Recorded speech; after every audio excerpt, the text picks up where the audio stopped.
ప్రతి ఒక్కరూ భగవంతుని నామాలు, స్తోత్రాలు, పాటలు చాలా అందంగా నేర్చుకుని కంఠస్థ పట్టి పాడుతూ ఉంటారు. అక్షర దోషం లేకుండా. చాలా సరైనదే అది.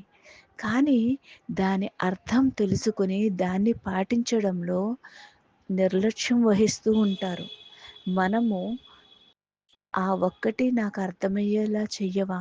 నేను పాటించేలా చెయ్యవా?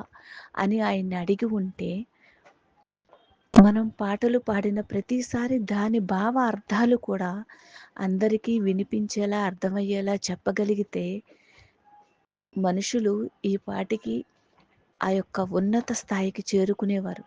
భగవంతునితో డైరెక్ట్‌గా మాట్లాడటం, చూడటం, నేను ఆ భగవంతునిలో భాగాన్ని అనే విషయాన్ని తెలుసుకోగలుగుతారు. సాధ్యమైనంత వరకు ఇలా పాడటానికి ప్రయత్నం చేస్తే బావుంటుందని ఉద్దేశం. నాలో చాలా ఆవేశం, కోపం ఉన్నాయి. కానీ అన్నీ తగ్గించేసుకొని చాలా శాంతంగా మామూలుగా మాట్లాడుతున్నాను. పాటలు పాడటం కాదు, భావాన్ని మనం అర్థం చేసుకొని దానిని అనుభవ జ్ఞానంతో నేర్చుకుని నలుగురికి నేర్పటంలోనే ఉన్నది. ఎంతసేపు భజనలు చేశాము అని కాదు, అందులో ఏమి సంపాదించాము అని. ఎన్నిసార్లు మనం ఆడంబరాలతో గుడులకు వెళ్ళాము అని కాదు, మనం ఎంత తెలుసుకున్నాము. నువ్వున్న చోట నువ్వుండి ఆ దైవం నీలో ప్రవేశించేలాగా నువ్వు చోటు ఇవ్వు.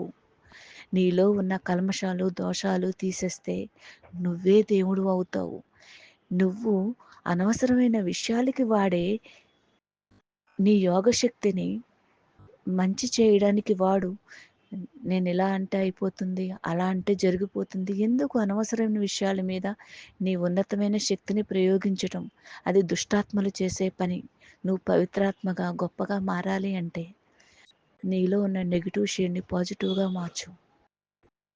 ఇది స్వామి వివేకానంద ద్వారా తెలుసుకున్నది. నేను తెలియజేయాలనుకున్నది.